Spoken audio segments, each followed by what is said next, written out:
biri olan Fransa'da, Paris'te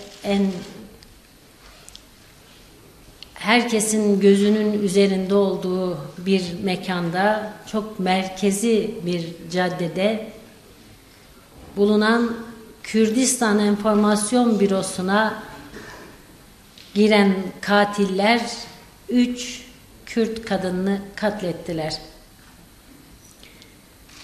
3 kadın politik aktivistlerdi, siyaset yapıyorlardı. Halklarının özgürlük mücadelesine katkı sunmak istiyorlardı. Kadın özgürlüğüne inanmışlardı. Demokrasiye inanmışlardı, siyasete inanmışlardı. Bunun için çaba sarf ediyorlardı. 3 sivil savunmasız kadındı onlar ve alçakça katledildiler.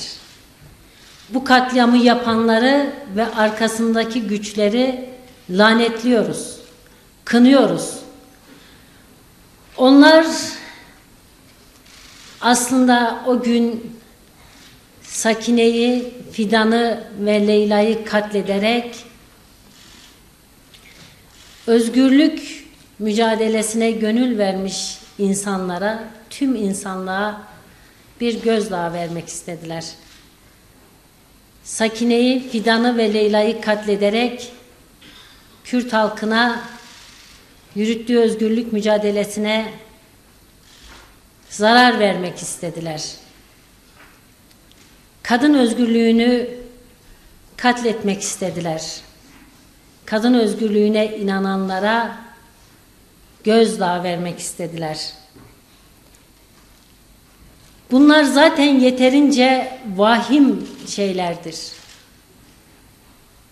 Kadın özgürlüğüne inanan, halkının özgür olmasına inanan, siyaset yapan, diplomatik faaliyet yürüten 3 kadının katledilmiş olması yeterince vahim bir durumdur.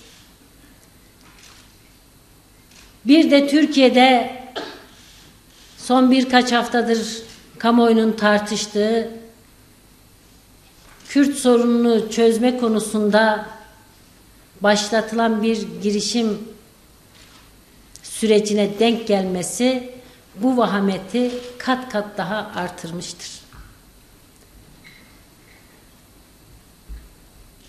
Özgürlüğü, siyaseti, barış çabalarını, diyaloğu katletmek istediler. Ama bunu başaramadılar.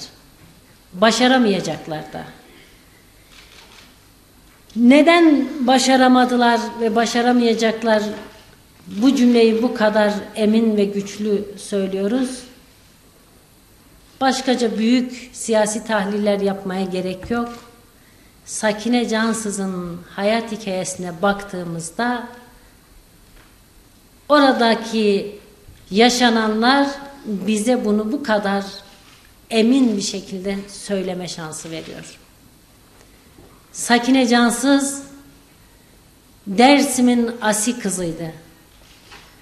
Sakine Cansız Dersim katliamından sonra sinmeyen, yılmayan, bıkmayan, özgürlük arayışına devam eden Dersim halkının yiğit bir evladıydı. Katliamlar durduramamıştı Dersim halkını ve Dersim'in yiğit kızı Sakine'yi. Özgürlük sevdasından vazgeçirememişti. Kürt halkı da dünyadaki bütün onurlu halklar gibi özgür olacak. Bunun için mücadele etmemiz gerekiyor dedi. Katillere, katliamcılara boyun eğmedi. Diyarbakır zindanında ve Elazığ'daki işkencehanelerde en amansız, en korkunç, en insanlık dışı vahşi cinayet, işkencelere maruz kaldı ama bir gün olsun aman dilemedi. Bir gün olsun tereddüt etmedi. Gözünü kırpmadı. Diyarbakır cezaevinde cellatlara, katillere, işkencecilere insanlık dersi verdi. Her gün, her saniye duruşuyla, direnişiyle. İnsanlığın yenilmez olduğunu işkence tezgahlarında kanıtladı. Diyarbakır zindanında kanıtladı. Özgürlük sevdasından bütün bu korkunç işkencelere rağmen vazgeçmedi. Sakine Cansız hiçbir zaman umudunu da yitirmedi. En korkunç işkencelerden çıktığımız anlarda yine herkese umut verdi. Kendisindeki umudu bütün arkadaşlarına dağıtarak büyüttü. Biz haklıyız, biz kazanacağız. Onlar katiller, onlar cellatlar, onlar haksızlar. Onlar yaptıklarından utanacak, biz gurur duyacağız dedi. Hep böyle yaşadı. Hiçbir zaman özgürlüğe, çözüme, barışa dair umutlarını yitirmedi. Sakine Cansız tıpkı Seyit Rıza gibi aslında yüreğinde büyüttüğü bu umudun karşısına tuzak kuranlar tarafından katledilmek istendi. Seyit Rıza da 37'de Dersim'de bombardıman başladığında, Dersim harekatı başladığında herkes tanıyan, bilen, akrabaları, yakınları, mücadele arkadaşları herkes şunu söylüyor ki Seyit Rıza hem mücadele ediyordu, hem direniyordu, hem de bu katliamın önüne nasıl geçebiliriz bunun çabasını sarf ediyordu. Ve nihayetinde tarihçilerin büyük çoğunluğunun üzerinde hemfikir olduğu gibi katliamı durdurmak üzere bir görüşmeye giderken yakalandı, idam sehpasına götürüldü, katledildi. Seyit Rıza o gün çok önemli bir söz söylemişti. Bütün Kürtler bu sözü unutmadan her saniye bunu iliklerinde hissederek bugünlere kadar direnişlerini ve mücadelelerini sürdürdüler. Ben sizin hilelerinizle baş edemedim, bu bana ders olsun. Ama ben de sizin önünüzde diz çökmedim, bu da size dert olsun demişti.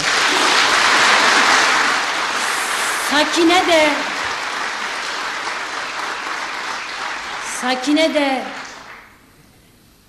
ölümle karşılaştığı son dakikaya, son saniyeye kadar hiçbir cellada, hiçbir katliamcıya, hiçbir işkenceciye boyun eğmedi. Bu size dert olsun. Bu size dert olsun.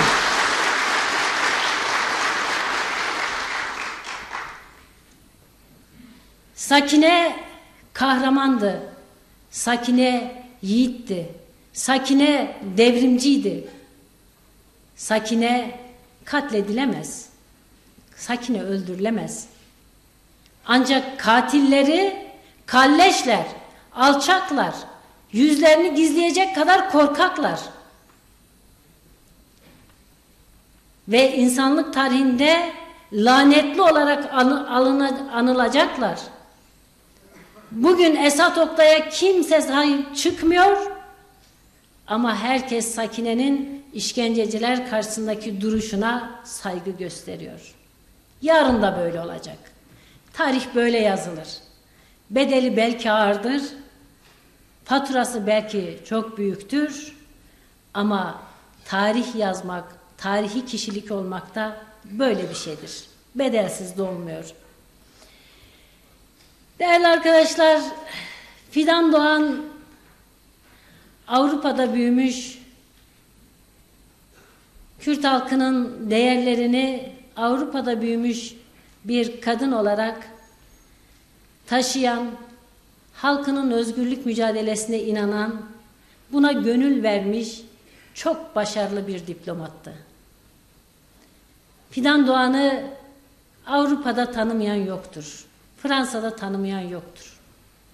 Eğitimini orada yapmış, diplomatik çalışmalarını orada başlamış, siyaseti orada yapmış ve bütün politikacılarla görüşmeler yapmış, programlar hazırlamış, konferanslar tertip etmiş, lobi faaliyetleri yürütmüş. Buna inanmış, gönül vermiş yiğit bir Kürt kadınıydı. Kürdistan Enformasyon Bürosu ta 1993'ten beri Fransa'da, Paris'in göbeğinde faaliyet yürüten, Kürt halkının özgürlük mücadelesinin lobi faaliyetlerini yürüten bir demokratik mücadele mekanıdır. Fidan Doğan da o enformasyon bürosunda çalışıyordu. Keneke'nin Fransa temsilcisiydi. Açıkça demokratik bir mücadele yürütüyordu. Bir halkın sesi, dili olmak istiyordu. Bunu katlederek Kürt halkının dünyadaki sesini duyurma çabalarını katledeceğini sananlar yanılıyorlar. Çünkü Fidan Doğan başarılı bir diplomattı ama aynı zamanda da başarılı bir öğretmendi. Arkasında onlarca Kürt diplomat bırakarak veda etti yaşama. Bunu çok iyi bilin. Fidan Doğan'ı katlederek Kürt halkının dünyadaki sesini, soluğunu, özgürlük arayışını susturamazsınız. Leyla daha ömrünün ilkbaharında genç bir Kürt kadını olarak hayat doluydu, umutluydu, heyecanlıydı. Arkadaşlarıyla birlikte her zaman ülke sevgisiyle, ülke özlemiyle, halkının özlemiyle kendisini geliştirmeye çalışan genç bir arkadaşımızdı. Bu üç arkadaşımızı, üç güzel kadını saygıyla, minnetle anıyoruz.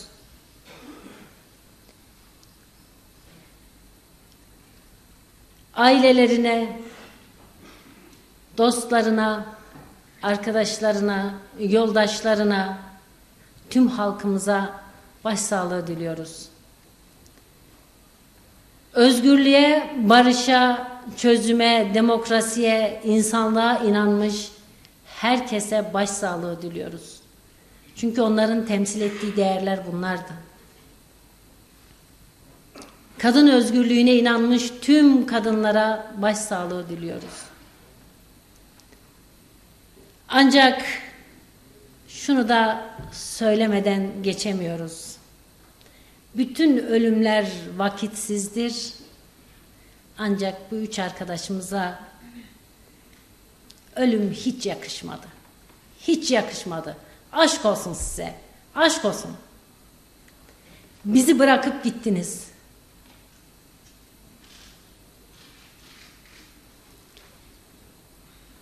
Siz ölümsüzleştiniz. Sizi sonsuzluğa uğurlayacağız. Sizi yüreğimizin en derinliklerine, en baş köşesine koyacağız.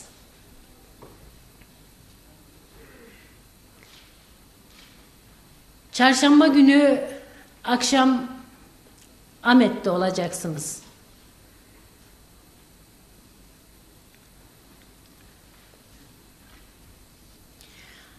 Ahmet halkımız sizi bağrına basacak.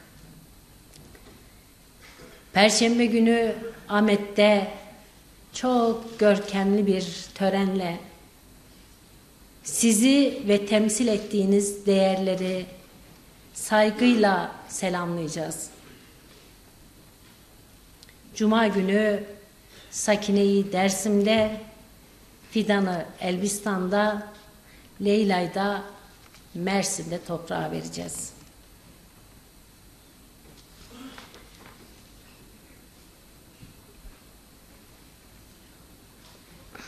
Bizler BDP blok milletvekilleri olarak, BDP yöneticileri olarak, Demokratik Toplum Kongresi olarak ve bugüne kadar üzüntülerini ifade etmiş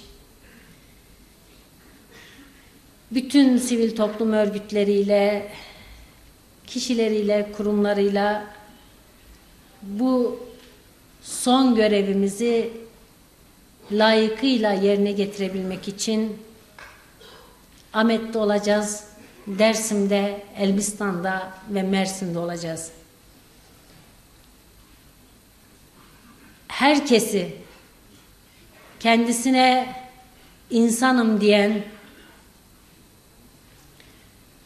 özgürlüğü yüce bir değer olarak kabul eden,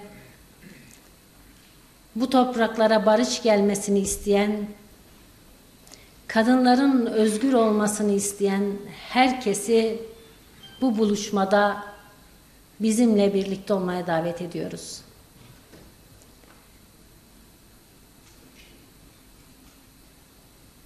Barışa inananlar bu cenaze törenine katılarak bugün görevlerini yapmalılar.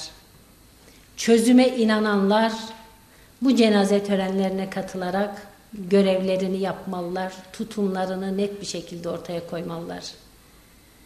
Başlatılan bu görüşmelerin arkasında olduğunu söyleyen, devam etmesi gerektiğini ve kalıcı bir barışa ulaşmak için bu yolun kesintiye uğramaması gerekir diyen herkes o gün Sakine ile, Leyla ile, Fidan'la birlikte olmalılar.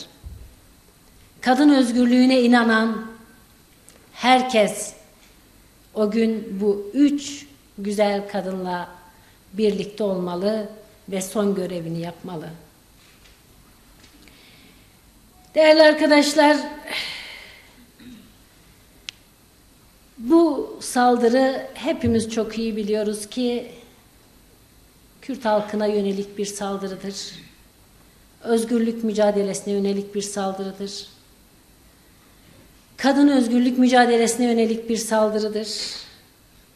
İmralı'da Kürt Halk Önderi Sayın Öcalan'da başlatılan görüşmelere yönelik bir saldırıdır. Bir katliamdır. Böyle diyorsak bunun gereğini yapmanın tam da zamanıdır. O zaman en görkemli karşılamayı, en görkemli uğurlama törenlerini yaparak bu katillere ders vermeliyiz.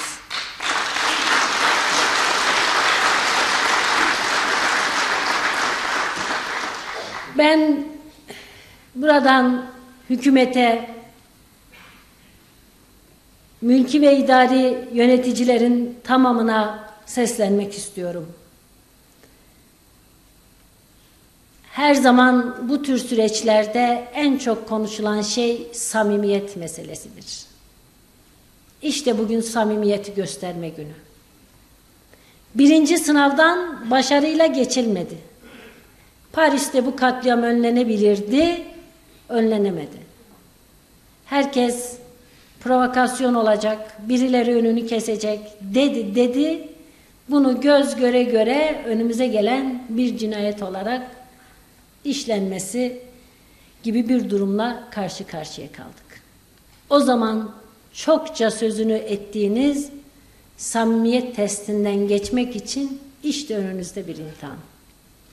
Gerekli sağduyuyu gösterin, saygıyı gösterin, acıya saygı göstermeyi bilin, bu acıyı paylaşın.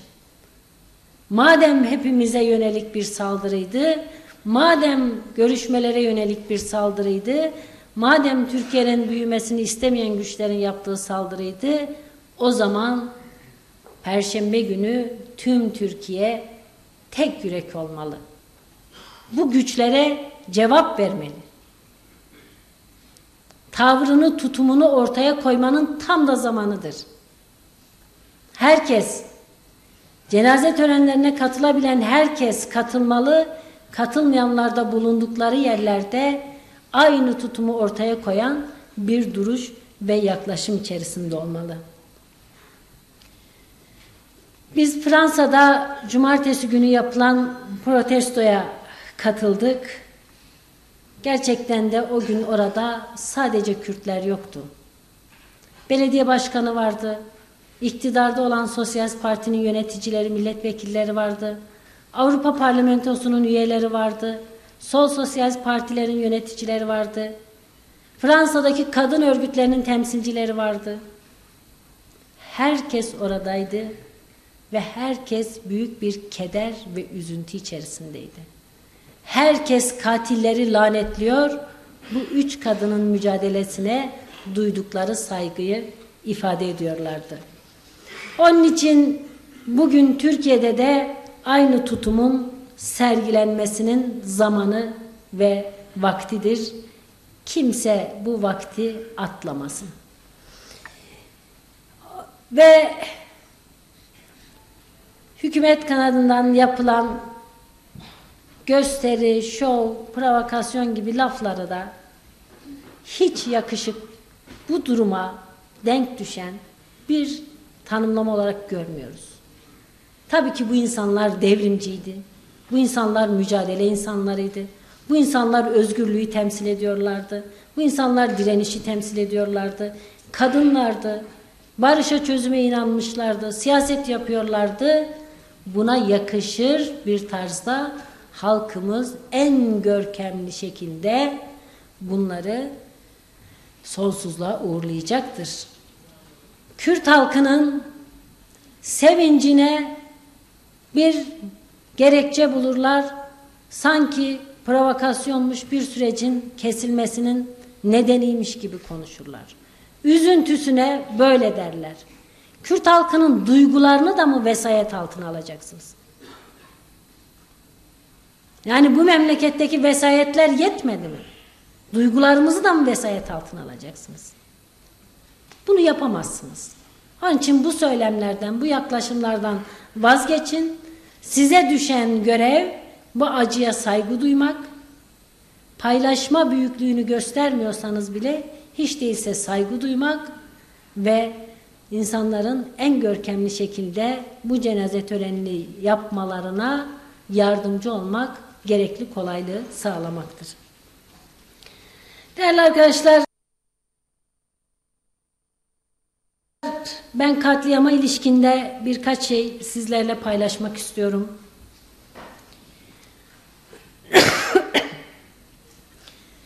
Bu katliam Fransa'da, Paris'te gerçekleşti. Üstelik de Fransız makamlarının, istihbaratının, antiterör dairesinin, polisinin, kriminal bürosunun, herkesin 24 saat takip ettiği, gözetlediği bir büroda bu katliam gerçekleşti. Aydınlatılması konusunda birincil dereceden sorumluluk Fransa hükümetine aittir. Herkes çok iyi biliyor ki Fransa hükümetinin imkanları, istihbaratının gücü, çalışmaları, yaklaşımları bu cinayeti aydınlatmak için yeterlidir. Bunu yapabilirler. Bunu yapmalılar. Eğer bu cinayet aydınlatılamazsa Fransa zan altında kalacak. Herkes çok iyi biliyor ki daha önce Avrupa'da, Fransa'da Kürtlerin yaptığı faaliyetlere yönelik takibat yapan, soruşturma açan, dava açan, gözaltı tutuklama yapanlar bu safhaların tamamında bu büroya girip çıkanların fotoğraflarını göstermiştir. Yani o büroyu yakından takip ettiklerini defalarca herkese, Kürtlere ifade etmişlerdir. Bu nedenle bunun bulunup açığa çıkartılması birincil derecede Fransa hükümetinin sorumluluğudur. Fakat Fransa hükümetinin sorumlu olması Türkiye'nin sorumluluğunu ortadan kaldırmıyor. Türkiye'de bu katliamın aydınlatılması konusunda en az Fransa kadar sorumluluk sahibidir. Bu sorumluluğunun gereğini yerine getirmesi lazım. Çok somut birkaç şey söyleyeceğim. Birincisi, katledilen bu 3 kadın Türkiye Cumhuriyeti Devleti'nin vatandaşıdır. Vatandaşlarının yurt dışında katledilmesine seyirci kalan bir devlete devlet denmez.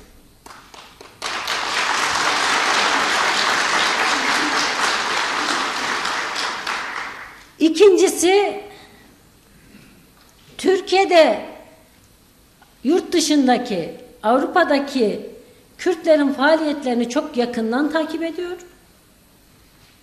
Mevcut ülkelerle bu konuda PKK'ya karşı yürüttüğü mücadelede işbirliği yapıyor. Yaptığı işbirliklerini yeterli bulmadığı zaman sitem ediyor. Çok açık işbirliği anlaşmaları ortadadır. Yapılan ortak operasyonlar ortadadır. Yapılan görüşmeler ortadadır. Sakine Cansız'la ilgili çok somut birkaç tane şeyden bahsetmek istiyorum. Bunlardan birisi Sayın Başbakan'ın 28 Eylül'de NTV televizyon kanalında katıldığı bir programda söylediği cümledir. Dikkat edin, 28 Eylül 2012. PKK'ya karşı işbirliği önerdiği Avrupa ülkelerinin yeterince buna yanıt vermediğini söylüyor, sitem ediyor. Bu işi bitirmemize yardımcı olmuyorlar diyor. Bitmesini istemiyorlar diyor. İsim veriyor. Almanya ve Fransa istemiyor. Ülkelerinde terörist başları cirit atıyor. Kastettiği Sakine Cansız'dır. Fransa'da PKK'nın başka bir üst düzey yöneticisi yoktur. 8 Ekim 2012'de Fransa'daki anti terör savcısı yazılı bir açıklama yapıp cevap veriyor. Diyor ki bize haksızlık yapıyorsunuz. Biz 2006'dan bu yana sizinle işbirliği yapıyoruz. Sadece 8 savcı sadece bu işleri takip etmek için görevlidir. 28 komiser PKK faaliyetlerini takip etmek için çalışıyor. Biz bu konuda sizinle işbirliği yapıyoruz. Bunlar hepsi bizim takibatımız altındadır. Gerektiğinde de zaten tutukluyoruz. Şu kadar insan tutukladık diye liste veriyor. Ve bu cinayetin işlenmesinden birkaç gün sonra Başbakan yaptığı bir açıklamada açıkça şunu söylüyor. Türkiye 5 Kasım 2012'de Fransa Interpol'üne bir mesaj göndererek Sakine Cansız'ın Paris'te olduğunu bildirdi. Yani bu 3 açıklamayı alt alta koyduğunuzda Eylül ayından itibaren Sakine Cansız'ın Paris'te olduğu, gidip geldiği, Türk istihbaratının da bilgisi dahilindedir, takibindedir ve bunu Başbakan da biliyor. Ve 5 Kasım'da Fransa'ya bunu bildiriyorlar. Yani bu katliamın, cinayetin işlendiği mekan ve cinayete kurban giden Sakine Cansız, Türk istihbaratının da takibi ve kontrolü altında olan bir yerdi, bir kişiydi. Demek ki adım adım takip ediliyordu. Bu cinayet önlenebilirdi ya da bu cinayet işlendikten sonra katillerin yakalanması daha kolay olabilirdi. Değerli arkadaşlar, bütün bunları söylüyoruz diye kimse kalkıp bizi işte niye bunları söylüyorsunuz, bunu da söylemeyin. Ya biz bu ülkede derin devlet gerçeğinden bile bahsedemeyeceksek neden bahsedeceğiz artık? Yani bunu bile engellemeye yönelik bir yaklaşım gerçekten samimi bir barış girişimi olabilir mi? Nihayetinde hükümetin de tespiti bu katliam, bu cinayet başlayan görüşmeleri durdurmaya ve Kürt sorunun barışçıl çözümünü engellemeye yönelik bir provokasyonsa en az Kürtler kadar, en az bizim kadar hükümet de bu cinayetin aydınlatılmasını istemelidir. Bunun için çaba sarf etmelidir, sorumluluğu ortaya koymalıdır. Çünkü bu girişimi başlatan bizzat AKP hükümetinin kendisidir, bizzat başbakanın kendisidir. O zaman bu katliam, bu suikast aynı zamanda bu hükümetin girişimini de hedeflemiştir.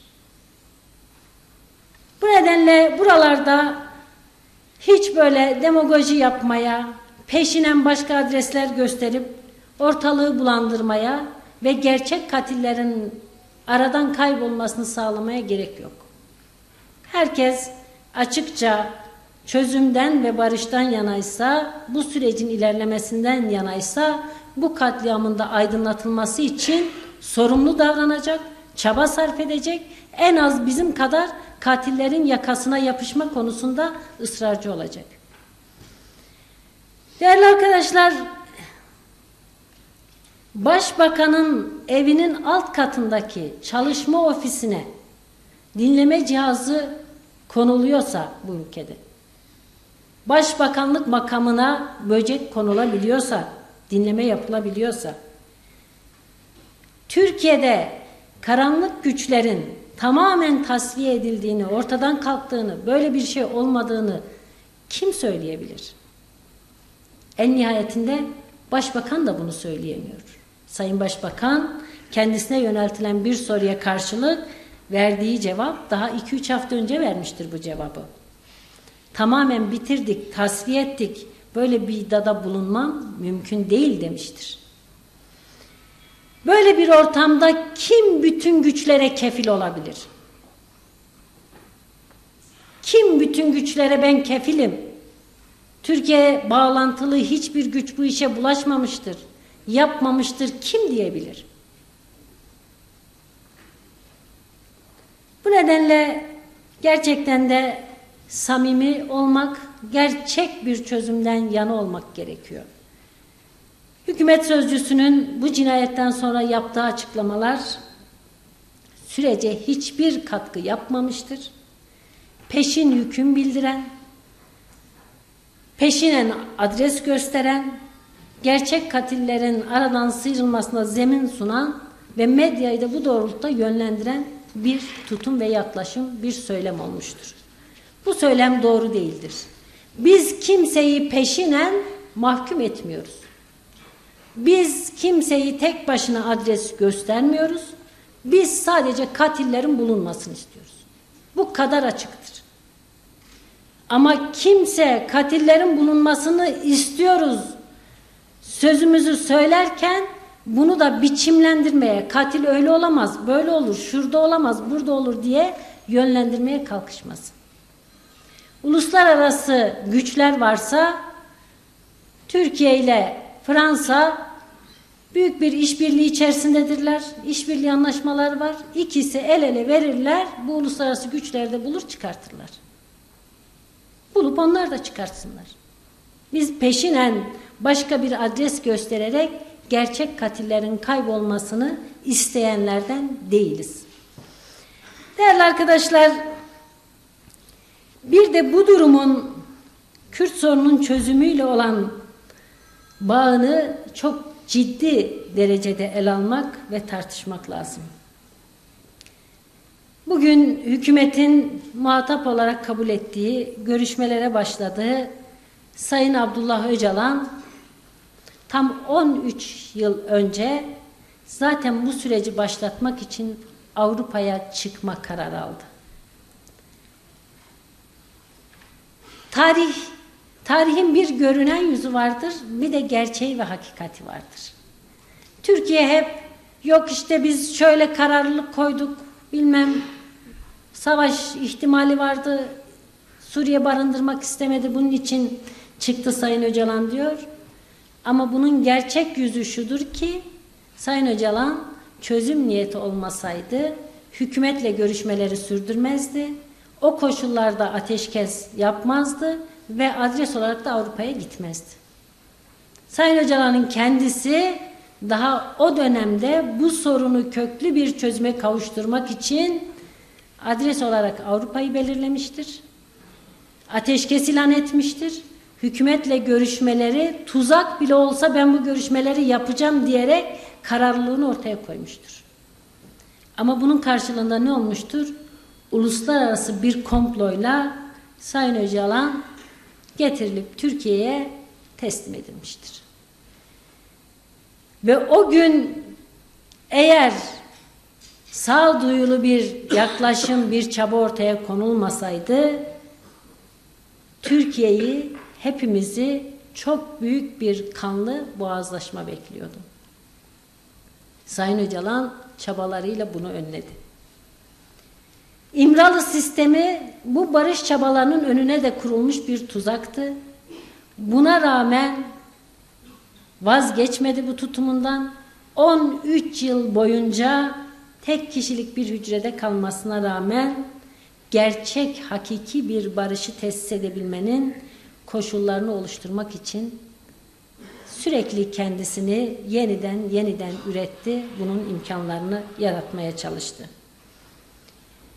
Bu nedenle gerçeği, hakikati bilmek, tarihi doğru okumak, doğru zamanda, doğru yerde durmak, doğru tutum almak gerekir. Bugün Seyit Rıza'ya tuzak kuranlar, görüşmeye çağırıp idam sehpasına çıkartanlar Türkiye'ye 100 yıl kaybettirdiler.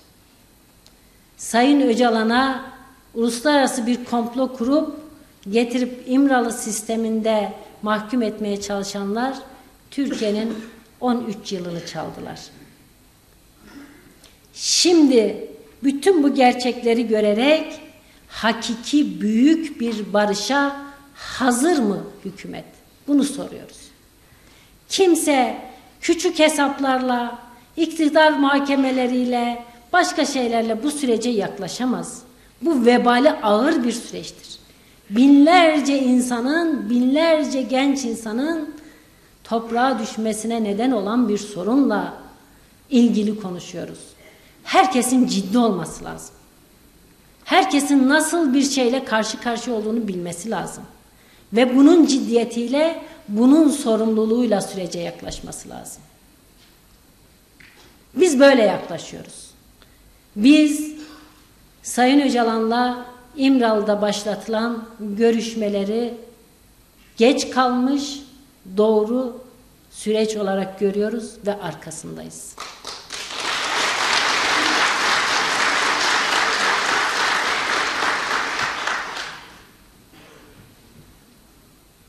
Halklar hangi halklarla birlikte yaşayacaklarını seçme şansına sahip değildirler. Bu coğrafyada Farslar, Araplar, Kürtler, Türkler, Süryaniler, Asuriler, Ermeniler, tarihsel halklar olarak bu coğrafyada yan yana yaşayarak bugünlere kadar gelmişler. Geçmişte yapılan yanlışlar, hatalar nedeniyle büyük katliamlar yaşanmış, bazı halklar bu topraklarda azınlık durumuna düşürülmüştür. Bugün artık Orta Doğu coğrafyasının nüfus olarak en büyük, yerleşik, tarihsel kültür olarak en güçlü halklarından birisi de Kürt halkıdır. Bu hakikati görüp, bu gerçeği kabul edip, bu gerçek içerisinde halklarımız birlikte, yan yana, birbirlerine saygı göstererek eşit hukuk içerisinde nasıl yaşayabilirler? Bunun tesis edilmesi sorumluluğuyla karşı karşıyayız. Bu görüşmelere bir örgütle bir devlet istihbarat görüşmesi anlamı biçenler, bu büyük gerçeği, hakikati görmeyenler bu işi çözme kudreti gösteremezler. Ahmet-i Hani'den bahsedeceksek, Dersim katliamı nedeniyle gerekirse özür dileriz diyeceksek, Diyarbakır zindanlarındaki işkencecileri mahkum edeceksek, Kürt halkının da temel hak ve özgürlükleriyle bu coğrafyada yaşayabileceği, birlikte bir geleceği inşa etmek için kararlı ve samimi durmak lazım. Ben bu konuda kamuoyunda yapılan risk alınır, oy kaybedilir yorumlarına da hiçbir şekilde itibar etmiyorum. bu sorunu çözen kahraman olur. Tüm Türkiye'nin bütün halkları, Kürdü de, Türk'ü de bu savaştan, bu çatışmadan, bu boğazlaşmadan hiçbir şekilde çıkar olmayan bütün halklar barıştan ve çözümden yanadır. Kim çözerse, kim çözüme katkı yaparsa bu halklar onların arkasında durur. Çözümü yapan oy kaybeder tezi, çözmeyelim tezidir. Böyle bir tez de yoktur ortada. Bugün bu görüşmeler ortaya çıktığında da Türkiye kamuoyunun ortaya koyduğu sağduyu, destek bunun bir göstergesi. Biz de her gün sokakta karşılaşıyoruz. Daha dün markette bir yurttaşımız geldi yanıma. Ben bir Türk'üm dedi. Size de büyük sorumluluklar düşüyor. Hükümete de sorumluluklar düşüyor. Biz artık bu acıları yaşamak istemiyoruz. Bu şans bu kez heba edilmesin. Herkes görevini ve sorumluluğunun gereğini yapsın dedi. Ben de sizin bu talebiniz başımızın üstüne dedim. Biz de bunu istiyoruz dedim. Aynı şeyi başbakanın da göstermesi lazım. Hükümetin de göstermesi lazım. Bu toprakların, bu halkların artık özgürlüğe, barışa ve çözüme ihtiyacı var. Böyle büyük düşünürsek geleceği kazanabiliriz. Böyle büyük düşünürsek büyük bir barış yapabiliriz. Ama küçük düşünenler bu sürecin altında kalırlar. Ben bütün halkımıza bir kez daha başsağlığı diliyorum. Bu 3 kadın yoldaşımızın, bu 3 yiğit kadın, Kürt kadının anısına bağlılığın gereği de bu mücadeleyi sürdürmek ve bu barışı sağlamaktır. Hepinizi saygıyla selamlıyorum.